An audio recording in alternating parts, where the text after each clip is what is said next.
A paz do Senhor Jesus, meus irmãos, meus amigos, professores, sejam bem-vindos ao meu canal Felipe Oliveira KR. Meu nome é Felipe e hoje nós vamos iniciar também a revistinha da CPAD dos jovens, que tem como um tema Alcance um futuro feliz e seguro. E nós já estamos na segunda aula. Eu não consegui, infelizmente, gravar a primeira, mas vou iniciar a partir da segunda aula, que tem como tema Sabedoria, Proteção e Confiança. O texto principal diz assim: Então andarás com confiança no teu caminho, e não tropeçarás o teu pé. Quando te deitares, não temerás. Sim, tu te deitarás e o teu sono será suave. Provérbio 3, 23 a 24. Agora vamos para o resumo da lição. Quem cultiva a sabedoria bíblica no coração desfruta de proteção e confiança na vida cristã. Esta lição vai tratar sobre a sabedoria de Deus e como o homem deve buscá-la e como essa sabedoria vai privar ele de alguns malefícios que a vida pode oferecer. A sabedoria que vem do alto nos ajuda a vencermos na vida cotidiana todos os males e sermos protegidos de qualquer tipo de interferência, porque a sabedoria espiritual e também o conhecimento terreno vai nos ajudar a estarmos mais próximo de Deus e também longe daquilo que nos afeta e nos causa coisas como a tristeza, a angústia, medo. Então venha comigo participar dessa aula para nós percebermos quais que são os temas abordados em Provérbios. Sabemos que Provérbios é um livro de sabedoria, na qual tem um dos autores como Salomão e muitos outros autores. Este livro ele é muito interessante de se estudar, pois nele é fácil compreender todos os ensinos de sabedoria e também são 31 capítulos, simbolizando cada dia do mês. Você, meu amigo e minha amiga que está começando a estudar essa revista ou livro de Provérbios, saiba que é muito simples estudar. Cada verso tem uma sabedoria escondida por trás e não precisa de muito estudo teológico, não precisa de um dicionário para poder você desvendar os textos. Tem algumas palavras ali, dependendo da tradução da sua Bíblia, que você consegue entender com uma leitura simples e casual o versículo bíblico. E orando, logicamente, para que o Espírito Santo de Deus possa falar com você através daquele capítulo, meditação naquela perícope. Vamos lá. Eu quero que você pense aí com você nesse momento quais as pessoas que vêm na sua mente quando falamos sobre sabedoria. Poxa, pastor Felipe, vem Daniel, vem Salomão, vem Josué. Eu vou apresentar aqui um quadrinho para vocês com as pessoas que a apostila nos demonstra. A primeira pessoa é Bezalel. Ele era artífice e sábio, em Êxodo 31, 1 a 5. Como ele demonstrou essa sua sabedoria? Primeiro, ele projetou e supervisionou a construção do tabernáculo no deserto e dos utensílios usados nele. Segundo, Davi. Davi foi um líder e também foi um sábio, em 2 Samuel 14, 20. Como é que ele demonstrou a sua sabedoria? Nunca deixou que seus fracassos o afastassem da fonte de sabedoria. Demonstrou reverência a Deus. Então, olha a diferença da sabedoria de um e da sabedoria de outro. O outro conduziu o tabernáculo, a construção do tabernáculo, utensílio por utensílio. Davi foi mais sábio. Mesmo que ele fracassou em algumas áreas da vida, ele nunca deixou com que aquilo afastasse ele da presença de Deus e da sabedoria de Deus. Então nós não podemos deixar nos afastar por mais que fracassamos ou erramos. Temos que continuar nos aproximando mais da sabedoria de Deus e buscando ela. Abigail, esposa de um homem mau, ela era uma mulher muito sábia. Em 1 Samuel 25:3 vai contar um pouquinho da história dela. Ela soube administrar a sua casa como uma mulher mostrando a sua sabedoria e soube também lidar com o seu marido ruim, mau e uma pessoa da mente muito fechada era o marido dela. Depois você pode contemplar essa história. Também temos Salomão, líder e sábio em 1 Reis 3, 5 a 14 e 4, 29 a 35. Como é que ele demonstrou essa sabedoria? Ele soube governar, embora falhasse frequentemente ao colocar a própria sabedoria em ação. Então, mesmo assim, ele soube governar. E no final da sua vida, por mais que ele acabou ali se perdendo mediante aos deuses, ele ainda voltou à sabedoria primordial que é Jesus. Quando o Provérbios está falando da sabedoria que chama, a sabedoria está aí e zomba muitas das vezes daqueles que não a buscam, a própria sabedoria ali é representada como o Senhor Jesus Cristo. Por último, nós temos Paulo, que foi mensageiro e sábio em 2 Pedro, capítulo 3, do 15 ao 16. Passou sua vida comunicando o amor de Deus e todos os que estavam dispostos a ouvir. Sabemos que Paulo foi um grande sábio, um grande erudito na palavra. E ele passou a dedicar a sua vida a isso, a entregar a palavra de Cristo a muitos outros. E toda a sua vida foi guiada pelo Espírito Santo de Deus. Então vamos comigo agora para esse primeiro tema, depois dessa maravilhosa introdução sobre o que é sabedoria, sobre o que a sabedoria vai nos refletir na nossa vida, vai nos prevenir de coisas malignas e nos aproximar mais de Deus. E conhecemos que em Provérbios Jesus é a sabedoria. Vamos aí para o primeiro tópico. O primeiro tópico está dessa forma: sabedoria como escudo protetor. O primeiro subtópico está assim: a estrutura do capítulo 2. Bom, nessa estrutura do capítulo 2, nós temos uma primeira conjunção que inicia assim: se aceitares, se clamares, se como a prata. Então há uma condição de aceitação. Se você aceitar, se você clamar, se você buscar, e mediante a essa estrutura nós temos o resultado. Quando o jovem, quando a pessoa busca a sabedoria de Cristo, busca a palavra de Cristo, busca o conhecimento de Cristo, aquilo vai gerar um resultado na vida dele ou dela. Aqui mostra também, especialmente, aquele capítulo 33, 3 de Jeremias. Clama a mim e responder-te-ei. O capítulo de número também 55 vai falar sobre as promessas daqueles que buscam e invocam o nosso Senhor Jesus Cristo. Então não adianta só a gente ficar sentado. Nós temos que buscar, nós temos que também aceitar essa condição. Como José também aceitou, o próprio Deus falou com Josué, no caso, capítulo número 1, leia e medite a minha palavra. E Deus deu vitória para ele em todas as guerras, tanto contra Jericó, contra os cananeus, os argeus e todos os outros daquela cidade. E se você se dedicar e buscar, você também vai ter êxito em todas as áreas da sua vida. Olha o que diz a apostila sobre o resultado. O resultado da busca e do esforço pela sabedoria, aqui 2 seções mostram esses resultados. O versículo 5 e 8 diz o seguinte: entenderás e acharás sabedoria. O versículo 9 e 11 diz assim: entenderás justiça, juízo, equidade e boa veredas. Então o resultado é só resultado benevolente, aqueles resultados que são um benefício para a vida das pessoas. Quando você busca, você entende contra a paz e contra a sabedoria e consegue se esquivar de todo tipo de maldade. Agora, os versículos de número 12 a 19 descrevem as bênçãos provenientes de ter alcançado a sabedoria divina, que é: o leitor receberá livramento, no caso, do mau caminho e da sedução da mulher estranha, e isso nós temos que refletir muito, porque o que tem de pessoas caindo nas ciladas do diabo, nas ciladas do inimigo, ou de pessoas mais intencionadas, não é brincadeira. Principalmente os nossos jovens têm caído muito nesses laços. Só que quando nós meditamos na palavra de Deus, principalmente nos Salmos, que vai dar essa orientação: olha, não se atreve a mulher que é vulgar, a mulher que é sensual, a mulher do teu próximo. Opa, evite isso. Então esses salmos vão trabalhar muitas sabedorias do cotidiano. Olha, o amigo que não é um amigo de bom caráter, aquele que não quer o seu bem. E vai mostrar aqueles que são seu amigo de verdade.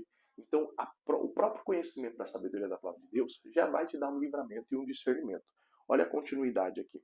Finalmente, os versículos 20 e 22 concluem o propósito do capítulo. Resumindo, os capítulos 1 a 4 trazem a condição para encontrar a sabedoria.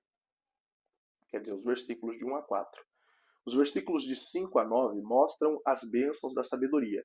E os versículos 11 a 19 descrevem essas bênçãos. E os versículos 20 e 22 concluem o capítulo. Então, essa é toda uma estrutura desses capítulos que nós precisamos apresentar do capítulo de número 2. E entendemos toda a questão de receber a bênção, buscar a bênção, os livramentos e os resultados beneficentes para a nossa vida. Agora vamos aí para o segundo tópico. O segundo tópico está escrito assim: a sabedoria como escudo. A sabedoria de Deus, quando ela é buscada, como diz o versículo de número 7, ela nos faz prevenir das maldições terrenas. Nós vemos aqui que a sabedoria, ela vem de uma palavrinha grega chamada arche, que significa sinceridade, honestamente. aquele que busca sinceramente e aquele que busca honestamente o conhecimento. É o que diz Oséias 4:6. O meu povo perece por falta de conhecimento. Quando nós buscamos conhecimento, todo o caminho que é ruim vai se distanciando de nós. E a proteção divina desce sobre a nossa vida. Exemplos disso nós podemos ver com Misael, Ananias e Azarias, que são mais conhecidos como Sadraque, Mesaque e Abednego, que não se prostraram aos deuses estranhos, se mantiveram firmes por conta da palavra e do conhecimento da palavra, eles foram livres da fornalha ardente. Outro contexto muito interessante é Daniel, que não se misturou juntamente com seus amigos dos manjares do rei, e Deus o guardou, deu ali perseverança para ele e deu um lugar de honra. Mesmo mediante a uma condenação, a um ataque que fizeram contra a vida dele, sobre a questão dele orar a Deus, fizeram um protocolo para que ninguém pudesse orar, Daniel continua orando e na cova dos leões Daniel é livre. Então a proteção divina de Deus recai sobre aqueles que buscam com sinceridade o seu conhecimento e praticam também na sua vida. Agora vamos aí para o terceiro subtópico. O terceiro subtópico diz o seguinte: sabedoria no coração. A palavra coração ela é muito diferente no hebraico para o ocidente, que tem um conhecimento só do cérebro. Mas no hebraico, a palavra coração também tem pensamentos, sentimentos e volição, que é a vontade.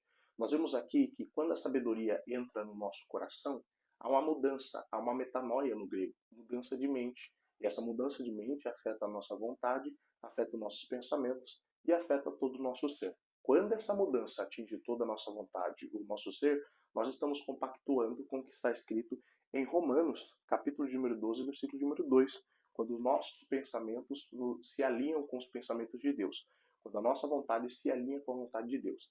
É o que diz Isaías: olha, meus pensamentos estão mais altos que os seus, assim como a terra está mais alta do que, quer dizer, assim como o céu está mais alto do que a terra.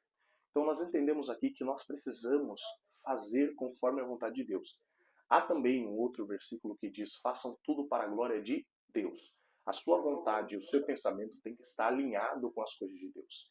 E é isso que este verso nos mostra, do verso número 11 desse Provérbios. Precisamos conectar a nossa vontade, o nosso cérebro, o nosso coração, a nossa vontade. Como diz Deuteronômios, capítulo de número 6, versículo de número 5. Amai o Senhor de todo o teu coração, de toda a tua alma, de toda a tua vontade e com toda a tua força. A sabedoria vai fazer isso conosco. E quando essa sabedoria invadir a nossa vida e nos tornar ali ligeiramente nossa vontade com a vontade de Deus, todas as decisões vão ser influenciadas por Deus.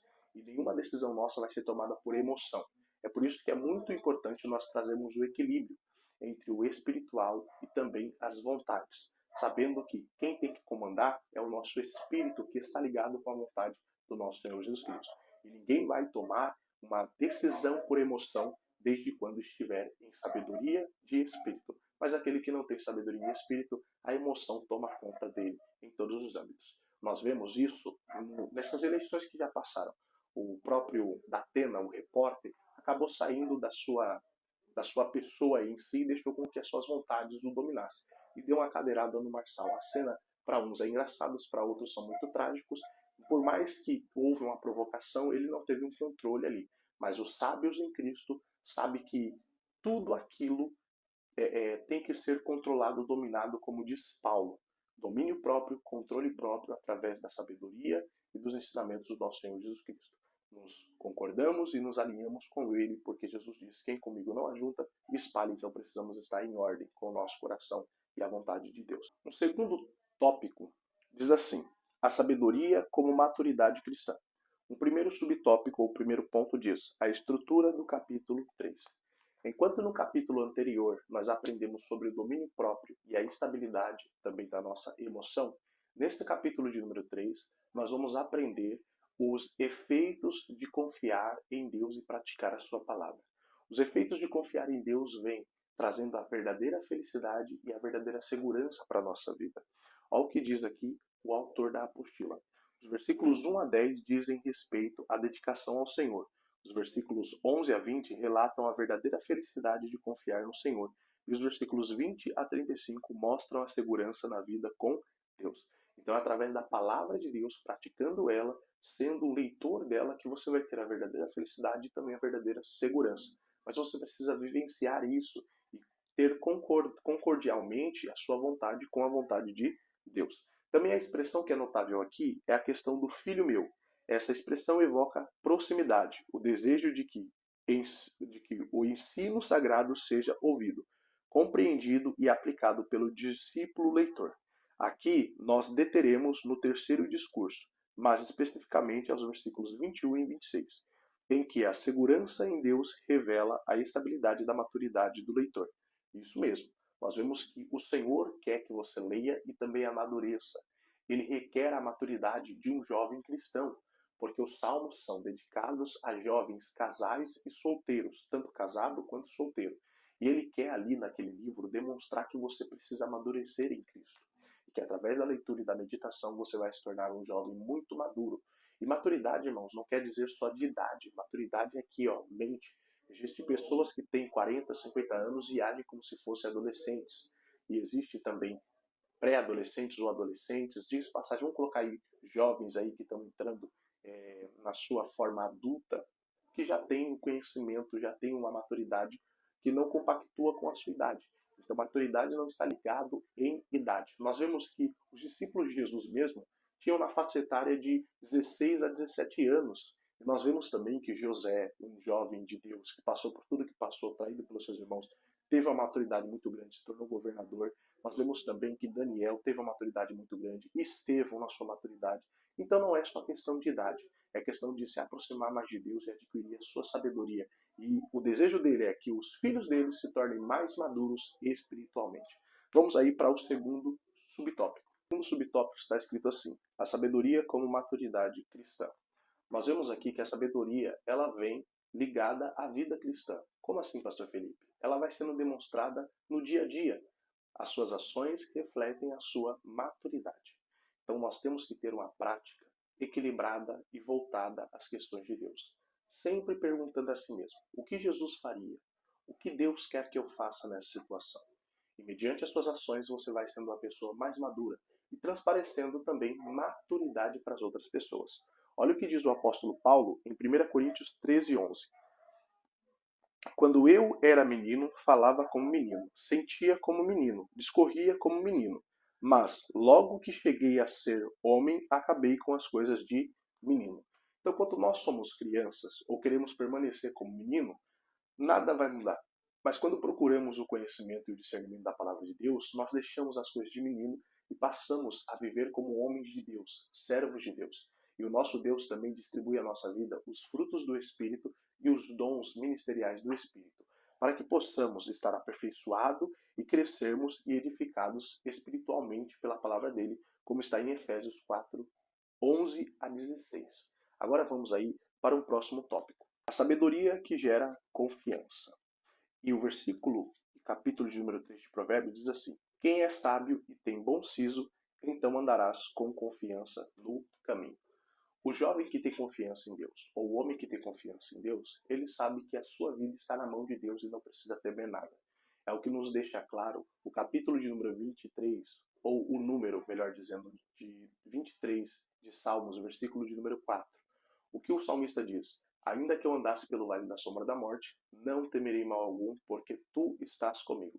Davi ali demonstra que ele entregou completamente a sua vida nas mãos de Deus e sabia que qualquer tribulação não poderia lhe causar medo, porque Deus estava com ele. Olha o que nos diz o Salmo de capítulo de número 37 e o verso número 5. Entrega o teu caminho ao Senhor, confia nele e ele tudo fará. Quando nós entregamos a nossa vida, dedicação, tudo na mão de Deus, nós podemos confiar nele, porque ele cuidará de nós e fará tudo ao nosso favor, segundo a sua boa vontade perfeita e agradável.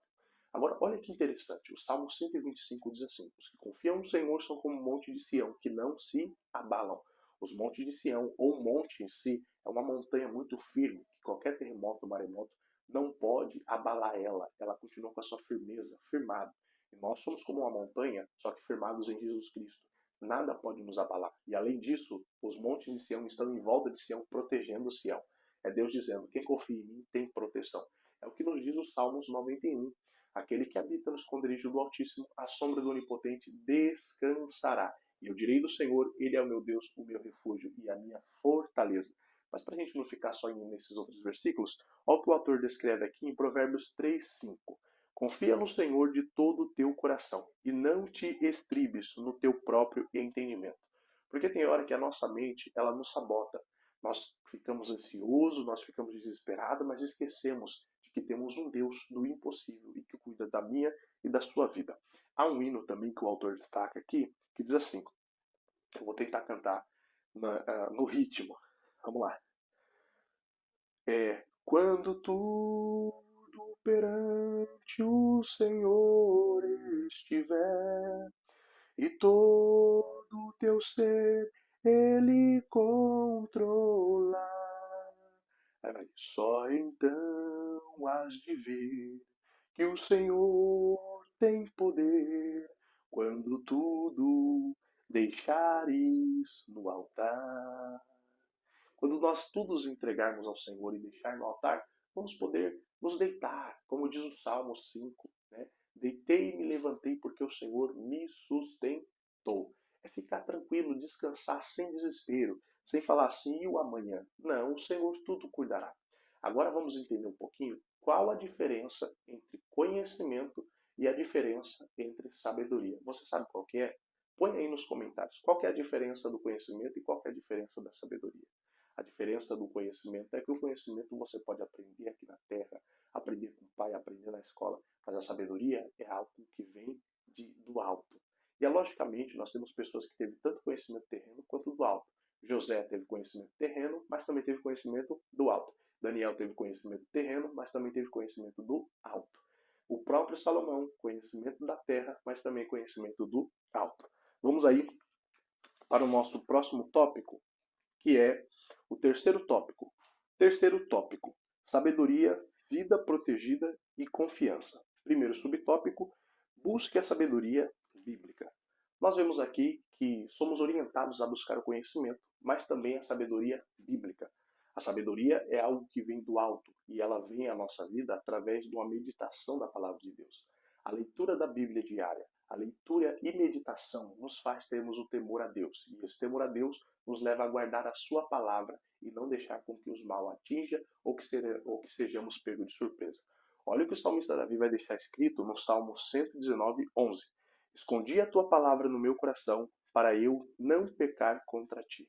Quando nós temos a palavra de Deus memorizada na nossa vida, guardada no nosso coração, e não só lemos ela, mas meditamos nela, o pecado vem e volta para trás. Porque como o Senhor tem deixado a sua palavra na nossa vida, o pecado não tem espaço. Então, para vencermos os dias a dias e a tentação na nossa vida e o pecado, leitura da palavra, meditação e o pecado vai fugir. Ou fugiremos da tentação, né? Porque ninguém vai tentar enfrentar uma tentação. Fugiremos como nos ordena a palavra, fugir de toda a aparência do mal. Olha o que o autor coloca aqui. Nesse caso, torna-se natural e importante a memorização, no caso, das Escrituras. Mas, para completar este ciclo, a palavra de Deus deve ser aplicada na nossa vida. Então, além de nós lermos e meditarmos, precisamos aplicar a palavra de Deus na nossa vida. Ou seja, o que eu preciso mudar? Esse texto está dizendo sobre equilíbrio. Poxa, eu sou uma pessoa muitas das vezes desequilibrada. Perca a paciência rápido com o meu irmão, com a minha irmã, ou quem sabe com algum parente meu, e eu preciso me controlar. Poxa, está falando aqui sobre palavras torpes sair da nossa boca. Eu sou uma pessoa que fala alguns palavrão, preciso mudar. Então precisamos aplicar isso na nossa vida e vivenciar. A aplicação vai fazer você ser uma pessoa mais madura e também temente a Deus. Todas as vezes que você lê a palavra, medita na palavra, você se torna um pouquinho mais temente ao Senhor. Ou seja, não pratica aquilo que desagrada a Deus e que vai fazer mal à sua vida espiritual. Vamos aí para o segundo subtópico. O segundo tópico diz assim: vida protegida no mundo de perigo. Nós já ouvimos muito bem aquele versículo que diz: o mundo jaz do maligno. O rei deste século é o inimigo. Porém, nós não devemos ter medo deste mundo, porque tudo que vem contra a nossa vida, já estamos protegidos, já estamos com a graça de Deus na nossa vida e a proteção dele em nossos corações. Como diz Efésios 6, versículo de número 11, revestivos de toda a armadura de Deus, e lá uma sequência da nossa armadura, todo crente que se baseia na palavra, lê a palavra, medita a palavra, ele está guardado e protegido com essas armaduras do céu. Olha que interessante o versículo bíblico que o autor vai colocar aqui. No amor não há temor, Antes, o perfeito amor lança fora todo o medo. Porque no mundo de perigo que vivemos, nós vemos muitas pessoas com problemas de depressão, outros com fobia social e outros que não querem nem mesmo sair de casa. Mas a própria Bíblia diz que o amor lança fora todo medo. Nós temos que ser pessoas confiantes em Deus. Quem nos guarda é Deus, quem nos preserva é Deus. E ele tem um mandamento para nós em Marcos 16, versículo de número 15. Ide por todo o mundo, pregar o evangelho. Você é uma fonte de amor e não deve ter medo do mundo. O mundo não tem efeito contra você desde que você esteja, como diz o Salmo 91, aquele que habita na presença ou aquele que habita no esconderijo do Altíssimo, à sombra do Onipotente, descansará. Então não tenha medo, pregue a palavra e seja um símbolo de amor para as pessoas. O autor destaca também outra frase que eu quero deixar aqui, que ele fala assim: de que modo nem a morte, nem a vida podem nos separar desse amor gracioso. Um amor que nos alcançou, maravilhoso amor que está em Romanos 8, 38 a 39. Ou seja, quem nos separará do amor de Cristo? A morte? O medo? A altura? A longura? O que é que vai nos separar do amor de Cristo? E Paulo termina: nada nos separará do amor de Cristo. Então, jovem, não tenha medo. Se você é uma pessoa que ama o Senhor, que se dedica à palavra dele, se dedica aos preceitos e a respeitar todos os mandamentos dele, o amor de Cristo sempre estará com você e nunca vai haver separação entre o amor de Cristo e um cristão sincero que busca com verdade o seu amor e a sua glória. Não tenha medo de pregar a palavra, não tenha medo de ser amor a outras pessoas, como Cristo nos ordenou.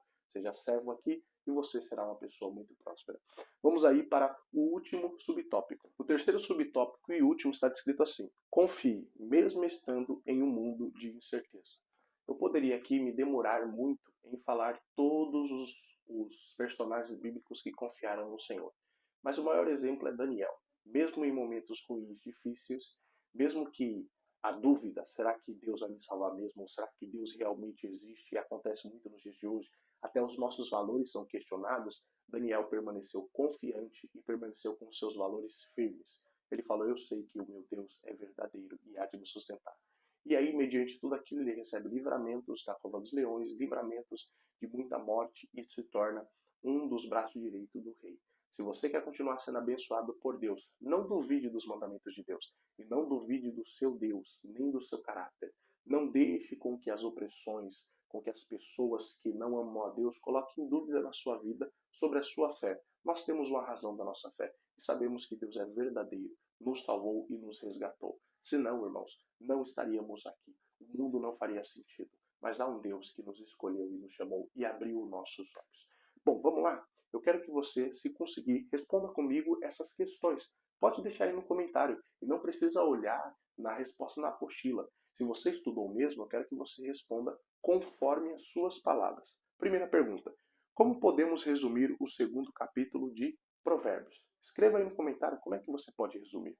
Segundo, por favor, com as suas palavras, o que o coração engloba na sabedoria bíblica? Terceiro, segundo a lição, o que a expressão filho meu evoca? E quarto, onde a sabedoria do alto se encontra? Quinto, que é o último, além de ler e memorizar, qual é o outro elemento importante para fechar o ciclo, a fim de esconder a palavra de Deus no coração? Responda essas perguntas aí no comentário, ou você mesmo a você mesmo pode responder essas perguntas. Eu espero que você tenha gostado, que tenha me acompanhado. Eu vou iniciar essa matéria dos jovens poderosa, linda dos adultos. Espero que você fique comigo. Já curta, siga e compartilha com algum amigo, professor seu. Deus abençoe.